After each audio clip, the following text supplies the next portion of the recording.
Did you ever walk out of a meeting and think, man, I wish I would have said that, but I didn't know how to say it without making things worse? Or you just had to stand there silently while someone sort of questioned you or your role on campus, and you knew how you felt about it, but you didn't quite know what to say? That's not a confidence problem. It's actually a fluency problem. And it's the difference between being dismissed behind your back or being the go-to when things get hard. It's time for us to have some straight talk about what makes a school counselor absolutely undeniable. Hey, my friend, welcome back. I'm Steph Johnson, a licensed professional counselor and full-time school counselor just like you. If you're tired of school counseling advice that sounds like it came from Pinterest, you're in the right place. Around here, we're keeping it real, we're keeping it grounded, and I'm giving you tools and ideas that actually work because you deserve more than pretty graphics and empty promises. So in the last episode of the podcast, we talked about something that I know a lot of school counselors are quietly wrestling with. Should I get my LPC and leave school counseling altogether? We walked through the pros and the cons and the realities of licensure. But today we're not going to talk about what happens in life after school counseling. We're going to talk about what makes you powerful within it. Because whether or not you pursue clinical licensure, there is one thing that we need to have absolutely crystal clear. Undeniable counselors don't get there through credentials. They can help, but what really makes you undeniable is fluency. And today we're going to talk about what that really means and what it looks like in action. Because we've all felt it. That moment in a meeting where every other person at the table is being treated like a professional and you're the one being voluntold to do the things that nobody else wants to do. So it makes sense that in our line of work, we start looking for credibility boosters. Maybe if I had my LPC, maybe if I attained ramp status, maybe if I earned this other certificate. But y'all, I know a school counselor who earned ramp, celebrated it with her school district team, and a week later, that same school district announced that they were cutting school counselor positions. No joke. She didn't even know if she was going to be in the same place the next year or if her co-counselors were even going to have a job. So no, respect does not come from those kinds of credibility boosters or plaques. It comes from how you operate in the room, how others experience you, and it also comes from fluency. In research on school improvement, Breich and Schneider found that relational trust was a better predictor of campus success than test scores or credentials.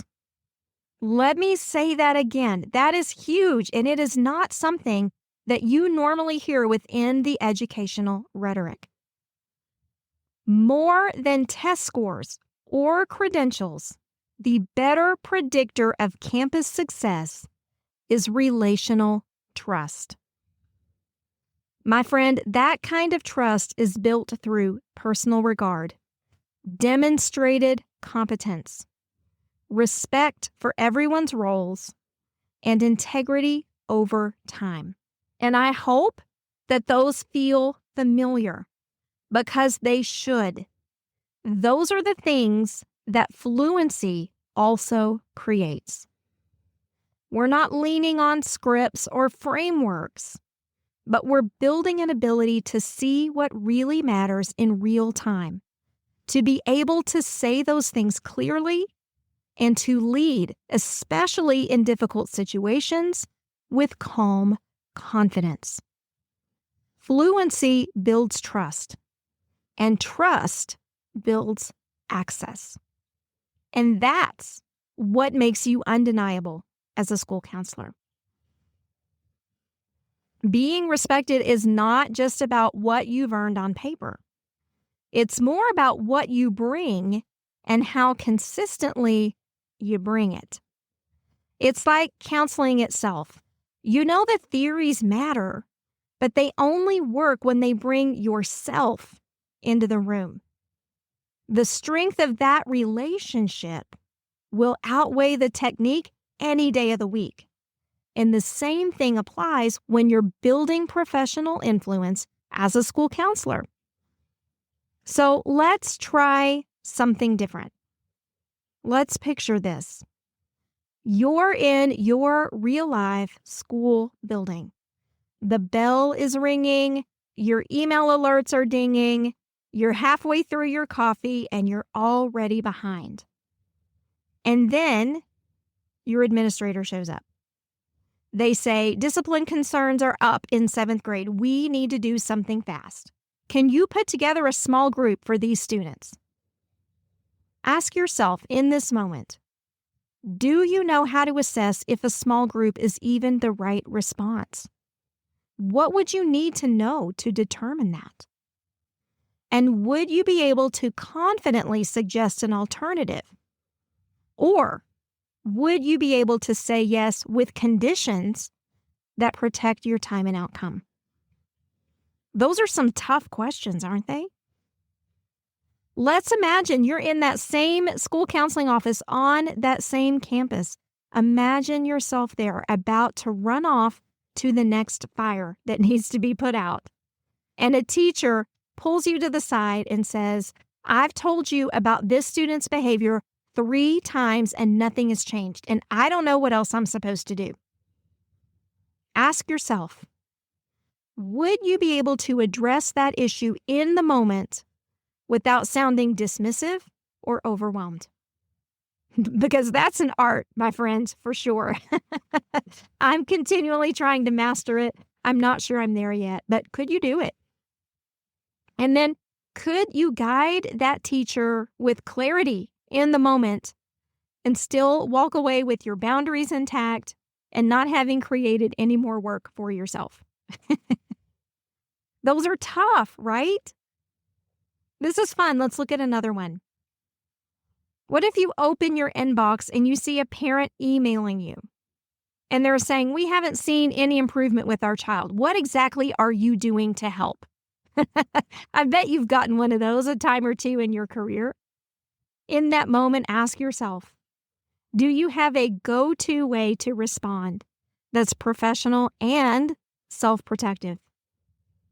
Or can you explain your role at your school in a way that builds trust with that parent instead of friction, without giving them the opportunity to say, well, I emailed the school counselor and they just didn't even care?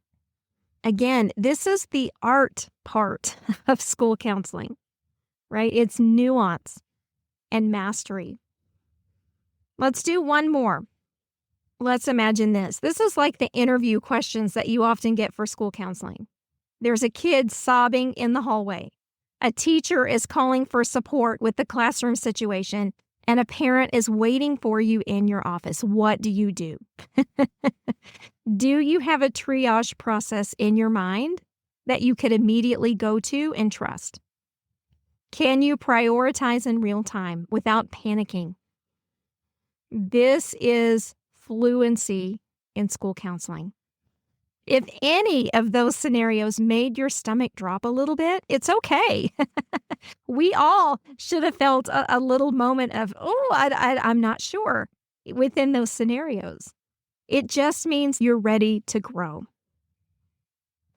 There are 3 places that you need to build fluency if you want to be seen as a trusted, essential, and authoritative presence on your campus. The first place that you need to develop fluency, surprisingly, is not in your school counseling approaches or your curriculums or your small group plans. It's with regard to your administrator's goals and fears. Because a lot of the times we feel like our principals might be ignoring us And really, they may just not understand how to best utilize you. So if you show up to advocate and it sounds like, well, that's really not a school counselor appropriate responsibility, or I need more time for tier 1 on this campus, it's probably falling flat. Fluency means that you understand your administrator's pressure points, test scores, classroom hours, PR optics, and all the other things that are weighing on their shoulders. And you start to explain your work through those lenses. That doesn't mean that you abandon the expectations of your role, but it also doesn't mean that you keep quoting national models that they don't understand. You've got to lead with relevance to your administrator. Secondly, you need to build fluency with teacher needs and struggles. Teachers are flippin' overwhelmed, and they don't need more to-dos. They don't need more platitudes. They need somebody that gets it. Let's say a teacher walks up to you and says, this student is a disaster every day, all afternoon. It starts after recess and it never stops. What could you do? You could take the student and do a quick calm down routine, right? Might help in the moment. You could ask for more context before offering support. You could offer to come in and watch for patterns or do check-ins and say, we'll follow up and build a plan. Or better yet, you can say, man, that looks hard. That looks super frustrating. Let's figure out how we can work together on this. And then you have ideas and insights to back that up in real time on the fly. That's fluency. Speaking of real time, this is the kind of fluency you don't often hear people talk about in school counseling when you're in that scenario where kids are breaking down and teachers are asking for plans and parents want meetings now. What you can't say is, okay, hold on, let me go check my binder and my curriculums.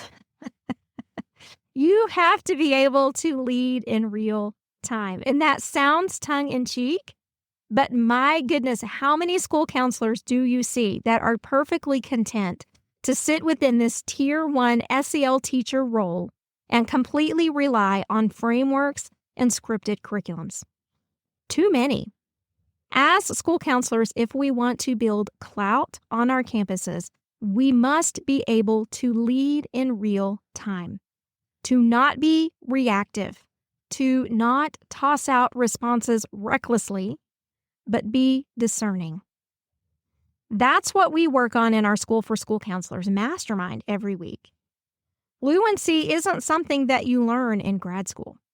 It's something that you practice when you have real cases and you can get real feedback with real support. That's what our community is designed to offer. Our members have said things like this. Before, I was feeling lost. As a new school counselor, I didn't know where to start. But after joining the mastermind, I feel ready and prepared.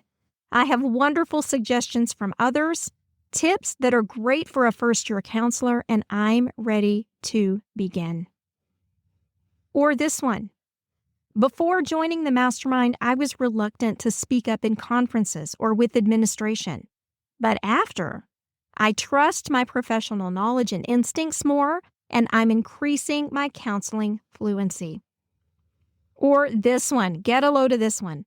Before joining the mastermind, I was constantly looking to others for the quote-unquote right way to do things and thinking there were certain standards I had to follow to prove I belonged in this profession. I've learned to trust my own judgment and experience to meet the needs of my students in ways that are responsive and meaningful. Y'all, those are powerful.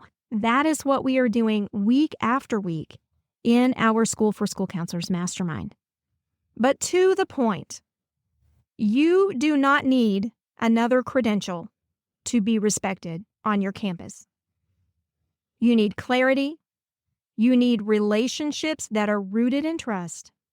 And all of that comes through fluency, because school counselors who lead with fluency change their campuses and really our whole profession from the inside out. If you are ready to sharpen your skills and show up with clarity this fall, I have something great for you. You should join me in Best Year Ever.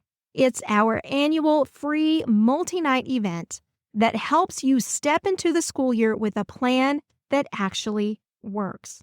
This isn't a veiled sales pitch or a bunch of random resources you're probably never going to look for again. We are going to guide you through step by step the things you need to know to grow and how to get your school year started off on the very best footing. Go to schoolforschoolcounselors.com and get your free ticket right now. And then if today's episode stirred something in you, I want you to wait until next week, because I'm going to be starting something new on the podcast. I'm going to be starting a special podcast series called Graded, where I'm going to take the most common school counseling tools, beliefs, and practices and put them to the test. I'm going to be asking things like, does it actually work? Where did this stuff come from? And what's the grade that it deserves within our profession? It's going to be a lot of fun. It's going to start in the next episode. But until then, remember, you do not have to wait or grab more credentials to be undeniable. You just have to start showing up like the awesome school counselor you already are. Take care, my friend.